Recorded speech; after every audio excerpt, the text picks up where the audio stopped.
Pouco antes da fundação e criação da NASA, houve um evento histórico significativo que contém a chave para entender a razão por trás de suas mentiras, que inclui a assinatura do Tratado da ONU sobre a Antártica.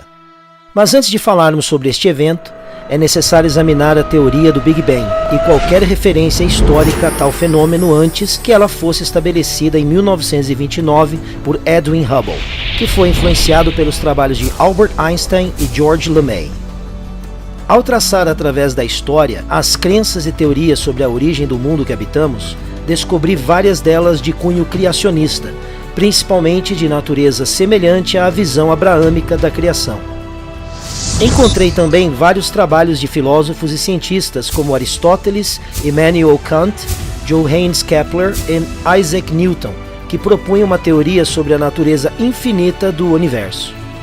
Há um texto, no entanto, que antecede todas essas ideias, a Cabala, uma tradição do misticismo judaico que pode ser datado do século XIII a.C., 1000 anos antes do nascimento de Aristóteles.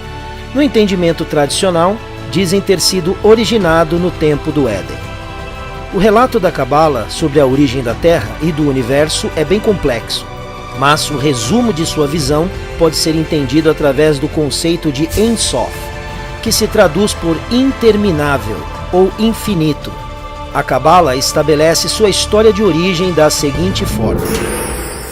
No início, o Ein Sof se retraiu, criando um espaço vazio ou vácuo, dentro do qual as forças de Din começaram a assumir uma vida independente. A contração do Ein Sof resultou, assim, em uma purificação da escória áspera que continha todos os elementos do mau potencial do ser de Deus. Neste ponto, Ein Sof emanou um raio que é representado na primeira letra do tetragrama. Este raio trabalhou para organizar as forças opostas que agora preenchiam este espaço. As forças opostas estavam juntas em um recipiente não maior que uma pequena faísca. Este raio causou estilhaçamento deste invólucro e formou os planetas, trazendo à manifestação o homem primordial.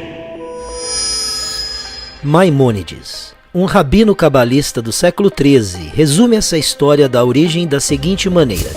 Houve apenas uma criação física, e essa criação de um pontinho minúsculo. À medida que esse pontinho se expandiu, essa substância tão fina que não tem essência se transformou em matéria como a conhecemos. Isso é surpreendentemente semelhante ao que nos foi dado a conhecer como o Big Bang. A revista Universe Today nos fornece um resumo sucinto do Big Bang. A hipótese do Big Bang afirma que toda a matéria atual e passada no universo surgiu ao mesmo tempo, cerca de 13,8 bilhões de anos atrás. Neste momento, toda a matéria foi compactada em uma bola muito pequena, com densidade infinita e calor intenso chamada singularidade. De repente, a singularidade começou a se expandir e deu início ao universo como o conhecemos. Esta é a mesma história. Ambas apresentam a ideia de que no início havia um vácuo, e então uma pequena mancha apareceu, e a partir daí começou a expansão da matéria, formando os planetas e o mundo que conhecemos hoje.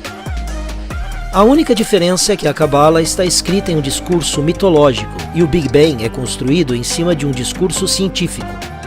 Mas deixando de lado as escolhas de linguagem estilísticas, parece que a Cabala havia elaborado a origem do universo muito antes de Einstein, Hubble e outros. Isso nos deixa com duas conclusões para tal descoberta. Número 1. A teoria contemporânea do Big Bang provou a Cabala e seus ensinamentos. Todas as pessoas que acreditam nesta teoria devem procurar um rabino cabalista para aprender mais sobre o que acreditam. Ou, número 2. A teoria contemporânea do Big Bang foi roubada da Cabala e, sendo assim, nenhuma das duas está correta. E é tudo uma grande mentira. Voltarei a esta história da origem em breve. Mas antes disso, é essencial que olhemos para alguns dos ensinamentos esotéricos da Cabala. Cabala, em hebraico, significa receber ou receber oralmente. Os ensinamentos secretos e esotéricos de seu misticismo foi ensinado auditivamente, escritos em códigos, numerologias e símbolos. O simbolismo e a numerologia são especialmente importantes no misticismo cabalístico. Muitos livros da Cabala são de natureza extremamente enigmática, especialmente o livro do Zohar, que se traduz como esplendor. e o livro Bahir, que se traduz como Iluminação. Ambos os textos foram considerados para que fossem codificados como gematria, que é uma forma de numerologia onde letras têm números correspondentes. Um exemplo bem conhecido da gematria hebraica é a palavra Hai, que se traduz por vivo, e é composta por duas letras do hebraico que somam o número 18. Isso tornou o número 18 um número da sorte para os judeus. E presentes em dinheiro em múltiplos de 18 são muito populares. Os símbolos são igualmente importantes na Cabala e têm sido usados como um modo de transmitir sentido e significado em seus ensinamentos secretos desde a sua criação. Alguns desses símbolos são amplamente reconhecidos. Por exemplo, a árvore cabalística da vida, ou também chamada de Sephiroth, o Hamza, ou talvez o mais famoso de todos, a estrela de 6 pontas, o hexagrama, ou o que é agora referido como a estrela de Davi, símbolo que adorna a bandeira de Israel. É encontrada nos primeiros textos da Cabala e sua primeira associação judaica tem origem no Códice de Leningrado de 1008. É nesta estrela de 6 pontas que eu gostaria de focar agora. Pois veja, não foi sempre o símbolo de Israel, nem é exclusiva do judaísmo. Para entender a história oculta deste símbolo, devemos primeiro viajar para o ano de 1760, quando Meyer M. Schellbauer retorna a Frankfurt para assumir os negócios de seu falecido pai ligados a empréstimos financeiros.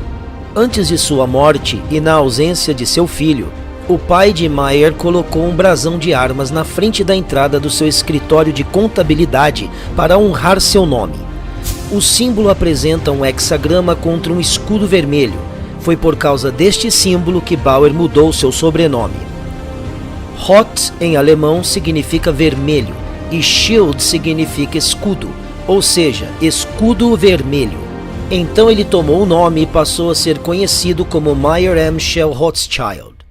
À medida que os negócios de Meyer começaram a prosperar, devido à sua descoberta de emprestar dinheiro a governos em vez de indivíduos, ele recrutou Adam Weishaupt para criar a Ordem dos Illuminati, que foi concluída e fundada em 1º de maio de 1776.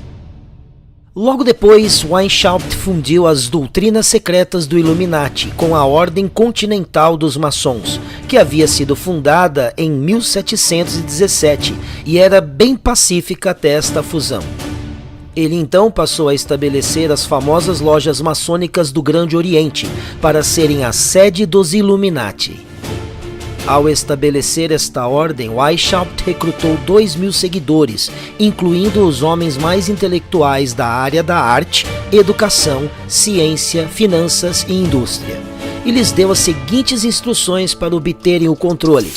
Número 1. Use dinheiro e subornos sexuais para obter o controle sobre homens em altas posições. Número 2. Faculdades e universidades devem cultivar estudantes que possuem habilidades excepcionais e treiná-los especificamente em internacionalismo. Número 3. Todas as pessoas influentes devem ser usadas como agentes e colocadas nos bastidores de todos os governos como especialistas. Número 4. Obter o controle absoluto da imprensa. A busca por controle e poder logo começou. A caminho de Paris, enviando literatura para provocar as agitações da Revolução Francesa, o mensageiro de Adam Weishaupt foi atingido por um raio e revelou o conteúdo de tal material, que traçava planos para provocar tal revolução. As autoridades bávaras apreenderam o texto e o governo publicou os detalhes de suas doutrinas em um documento intitulado Os Escritos Originais da Ordem e Seita dos Illuminati.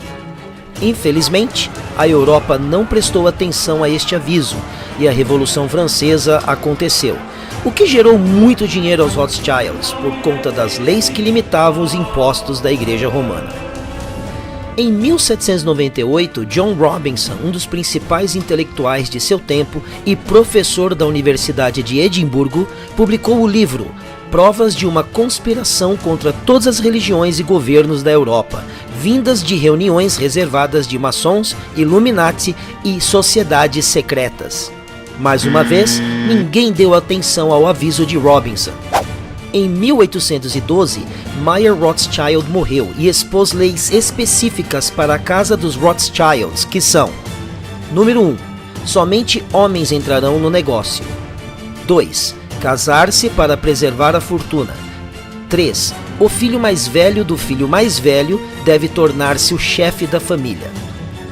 Após sua morte, os filhos de Mayer partiram de Frankfurt e estabeleceram bancos em todas as principais cidades europeias. Nathan Rothschild mudou-se para Londres aos 21 anos de idade, onde estabeleceu uma casa bancária. Durante as guerras napoleônicas, os 5 irmãos Rothschild trabalharam para fornecer ouro para ambos os exércitos de Wellington através de Nathan na Inglaterra e o exército de Napoleão através de Jacob na França, estabelecendo assim uma fórmula que manteriam até os dias de hoje. Exatamente isso. Financie os 2 lados de cada guerra e torne-se rico no processo e nas consequências. A Guerra Napoleônica forçou a Grã-Bretanha e muitos outros países da Europa a emprestarem grandes somas de dinheiro do Banco Rothschild, com taxas de juros que eles nunca seriam capazes de pagar de volta. Além disso, eles manipularam o mercado de ações. Durante a guerra, os espiões observavam o valor dos títulos de guerra britânicos de Nathan Rothschild, na tentativa de adivinhar quem ganharia a guerra. Pouco depois que a batalha terminou, e muito tempo antes que alguém soubesse quem era o vencedor, Rothschild começou a vender os títulos. Todo mundo assumiu que isso significava que Napoleão havia vencido e a Europa havia perdido. As vendas aumentaram por conta do pânico, e quando os preços caíram, Nathan comprou a maioria desses títulos. A posse de tais títulos de alto valor literalmente rendeu aos Rothschilds o título de donos do Banco da Inglaterra. A partir daquele momento, os interesses da coroa britânica e os Rothschilds ficaram tão entrelaçados que os Rothschilds receberam títulos de nobreza. Nathan disse a famosa frase: "Eu não me importo com qual marionete é colocada no trono da Inglaterra para governar o império cujo sol nunca se põe. O homem que controla a oferta monetária britânica controla o império britânico. E eu controlo a oferta monetária britânica." Os Rothschilds usaram seu controle sobre o Banco da Inglaterra para substituir o método de envio de ouro de país para país, e usando uma rede bancária europeia, estabeleceram um sistema de débito e crédito em moeda papel, o mesmo sistema que usamos hoje. No final deste período, a família Rothschild controlava metade da riqueza do mundo todo. Durante o século XIX, os Rothschilds assumiram o controle das operações financeiras da Igreja Católica em todo o mundo e começaram a estabelecer seus bancos nos Estados Unidos. Eles também começaram a ganhar controle em outras áreas da indústria. Em 1862, os Rothschilds usaram um membro de sua família, John D. Rockefeller, para formar uma companhia petrolífera chamada Standard Oil, que passou a dominar toda a concorrência e era financiada pelos Rothschilds. Os Rockefellers continuariam a liderar o setor de petróleo, estabeleceriam grandes empresas farmacêuticas e adquiririam todas as principais faculdades de sistemas educacionais dos Estados Unidos. Com o estabelecimento dos Illuminati, o poder e a influência dos Rothschilds cresceram através dos tentáculos de cada indústria conforme planejado. No final do século XIX, e antes de estabelecerem sua maior presença bancária dominante nos Estados Unidos, os Rothschilds fundaram o Congresso Sionista para promover o sionismo, um movimento político com o único objetivo de mover todos os judeus para um Estado-nação judaico singular, e assim realizaram sua primeira reunião em Munique. A reunião foi presidida por Theodor Herzl, que mais tarde afirmou em seu diário: "É essencial que os sofrimentos dos judeus se agravem. Isso ajudará na realização de todos os nossos planos. Eu tenho uma excelente ideia. Vou induzir os antissemitas a liquidarem com a riqueza judaica. Os antissemitas nos ajudarão com isso e fortalecerão a perseguição e a opressão sobre os judeus. Os antissemitas serão nossos melhores amigos." O filho mais novo de Jacob Rothschild também visitou a Palestina durante esse período e forneceu financiamento para estabelecer a primeira colônia judaica lá. O plano de Rothschild para estabelecer Israel e seu próprio país de propriedade de Rothschild estava em andamento, mas não seria até muitos anos depois que esse plano se concretizaria. Observe o hexagrama nas bandeiras do Congresso sionista em 1910. Os planos estavam em andamento nos Estados Unidos para estabelecer o Banco Central Rothschild, o Federal Reserve, em português, Reserva Federal. Os planos para um Banco Central dos Estados Unidos foram recebidos com forte oposição de algumas das figuras mais ricas da época. Os três oponentes mais importantes e poderosos eram Benjamin Guggenheim, Isidore Straus, o chefe das lojas de departamento Macy's, e John Jacob Astor, um dos homens mais ricos do mundo e bom amigo do gênio inventor Nikola Tesla. Sua riqueza total na época era de 500 milhões de dólares. Pelos padrões atuais, isso equivaleria a quase 11 bilhões de dólares. A oposição não durou muito, embora convenientemente para os Rothschilds, todos os três poderosos oponentes morreram a bordo do Titanic quando ele afundou em 1912. Coincidentemente, foi o fantoche Illuminati J.P. Morgan que financiou e construiu o Titanic, e que também estava extremamente interessado em estabelecer o Federal Reserve. Ele cancelou sua passagem no Titanic no último minuto. O congressista Charles Lindbergh disse o seguinte depois que o Federal Reserve Act foi aprovado em 1913. Esta lei da Reserva Federal estabelece a confiança mais gigantesca do mundo. Quando o presidente Woodrow Wilson assinar esta lei, o governo invisível do poder monetário será legalizado. O pior crime legislativo de todos os tempos é perpetrado por esta conta bancária e monetária. O sistema é privado, conduzido com o único propósito de obter o maior lucro possível com o uso do dinheiro público. A última parte desta declaração é extremamente importante. A partir de agora, as depressões serão criadas cientificamente, como dois vigaristas trabalhando em conjunto por um único objetivo. A Reserva Federal facilitará a obtenção de crédito, enquanto os jornais estabelecidos divulgarão as riquezas que podem ser feitas no mercado de ações. A Reserva Federal quis dizer com isso que o dólar agora poderia ser impresso fora do controle do governo. Seria usado para conduzir guerras econômicas e depressões, e era a máquina perfeita para dívidas eternas. Abraham Lincoln lutou contra o estabelecimento deste método e começou a imprimir seu próprio dinheiro livre de dívidas, que ficou conhecido como as Verdinhas durante a Guerra Civil Americana. Da mesma forma, JFK assinou uma ordem executiva que daria aos Estados Unidos o poder de emitir moeda, contornando os Rothschilds e a Reserva Federal. O que esses dois presidentes têm em comum? Eles queriam imprimir dólares para o povo americano contra os desejos do sistema Rothschild, e ambos foram assassinados. Durante a Primeira Guerra Mundial, vemos a mesma fórmula de guerra dos Rothschilds acontecendo. A família Rothschild alemã empresta dinheiro ao governo alemão.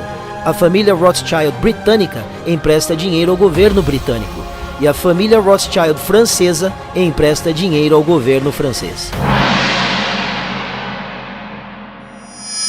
Durante a guerra e enquanto a Grã-Bretanha está considerando a oferta de trégua da Alemanha, Louis Brandeis, o líder eleito do Comitê Executivo para Assuntos Sionistas, envia um delegado sionista da América para a Grã-Bretanha, com a promessa de levar a América para o lado dos britânicos, desde que os mesmos concordem em dar a terra da Palestina aos Rothschilds. Os Rothschilds tinham interesse no Extremo Oriente e em obterem seu próprio estado de governo, onde teriam suas próprias forças armadas, que poderiam ser usadas contra qualquer agressor que se levantasse em oposição a tais interesses. À luz disso, o secretário de Relações Exteriores britânico Arthur James Balfour redigiu uma carta que ficou conhecida como a Declaração Balfour, para ninguém menos que o caro Lord Rothschild. Afirma que o governo britânico faria todo o possível para ajudar a estabelecer a Palestina como um lar nacional para o povo judeu. Em 1919, a Conferência de Paz de Paris foi realizada para discutir as reparações que os alemães precisavam pagar aos vencedores da guerra. O anfitrião da conferência foi o barão Edmund de Rothschild. uma delegação de 117 sionistas chefiada por Bernard Barak levantou o assunto da Palestina. Os alemães se sentiram traídos, pois a nação sempre teve boas relações com os judeus. A conferência também foi usada pelos Rothschilds para divulgar a ideia de estabelecer um governo mundial chamado Liga das Nações. Bernard Barak então fundou o Conselho de Relações Exteriores nos Estados Unidos. O primeiro objetivo do Conselho de Relações Exteriores era ganhar o controle da imprensa. Essa tarefa foi dada a ninguém menos que John D. Rockefeller, que montou muitas revistas nacionais, como as revistas Life e Time. Com a presença de poder dos Rothschilds agora firmemente estabelecida nos Estados Unidos, eles logo começaram os preparativos para a Segunda Guerra Mundial.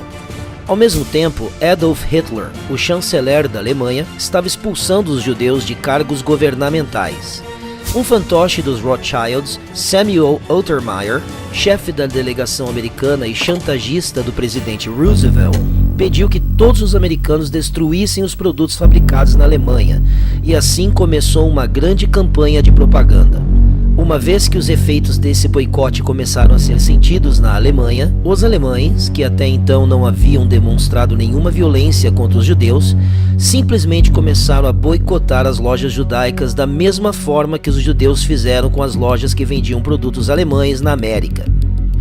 Este é o mesmo ano em que o presidente Roosevelt ordenou que o olho dos Illuminati fosse colocado em todas as notas novas de dólar, junto com a frase latina Novus Ordo Seclorum, que significa uma nova ordem das eras. Um ano depois, as leis suíças de sigilo bancário foram reformadas e tornou-se uma ofensa passível de prisão para qualquer funcionário do banco que violasse o sigilo bancário. Tudo isso está em preparação para cobrir o rastro dos Rothschilds, uma vez que eles financiam os dois lados da guerra. Você vê? A empresa norte-americana IG Farben, controlada pelos Rothschilds, vai armar a Alemanha na guerra e produzir Zyklon B, o gás letal usado nos campos de concentração. Os Rothschilds também financiaram a IBM americana, que forneceu aos nazistas máquinas para produzir os cartões perfurados que ajudassem a organizar e gerenciar a identificação inicial e a expulsão dos judeus, assim como o confisco de seus bens e seu eventual extermínio. Curiosamente, durante este tempo, Prescott Bush, o pai do presidente George Herbert Walker Bush, teve sua empresa apreendida sob a lei do comércio com o inimigo de 1917. Ele estava financiando Hitler da América, enquanto soldados americanos lutavam contra os alemães. A conexão dos Rothschilds com Hitler pode ser mais discreta do que inicialmente imaginada. Assim como Hans-Jürgen Kohler afirma em seu livro intitulado Dentro da Gestapo, a avó de Adolf Hitler, Maria, era uma criada na mansão dos Rothschilds. Você percebe? A guerra foi extremamente coreografada e não havia nada além do interesse da família Rothschild em mente. Assim como o sionista Isaac Greenbaum, em um discurso ao Conselho Executivo sionista, coloca de forma tão sucinta: uma vaca na Palestina vale mais do que todos os judeus na Polônia. Esta propaganda tinha o intuito de assustar os judeus sobreviventes e fazê-los acreditar que seu único lugar de segurança era Israel. No final da guerra, em 1945, os Rothschilds não apenas lucraram significativamente em suas finanças, mas sua visão de formar uma Liga das Nações se concretizou com o estabelecimento das Nações Unidas. Os britânicos haviam declarado que não haveria mais imigração de judeus para a Palestina a fim de proteger os palestinos. Mas após a Segunda Guerra Mundial, os britânicos transferiram o controle da Palestina para as Nações Unidas. As Nações Unidas dividiram a Palestina em dois estados, um sionista e um árabe, com Jerusalém permanecendo como uma zona internacional a ser compartilhada por todas as religiões. Nos anos que se seguiram, os israelenses lançaram uma série de ataques militares contra os palestinos árabes, causando um êxodo em massa. A agência de inteligência secreta israelense, o Mossad, foi formada. Seu lema é: por meio do engano, tu farás a guerra. Em 1948, os Rothschilds subornaram o presidente Harry Truman com $2 milhões, que lhe deram em sua campanha para reconhecer Israel como um Estado soberano. A bandeira de Israel logo foi revelada. que nada mais é do que uma versão azul do hexagrama vermelho dos Rothschilds. E é aqui que a história apenas começa. Siga-me até a parte 6, para que possamos ver o verdadeiro significado desta estrela de 6 pontas.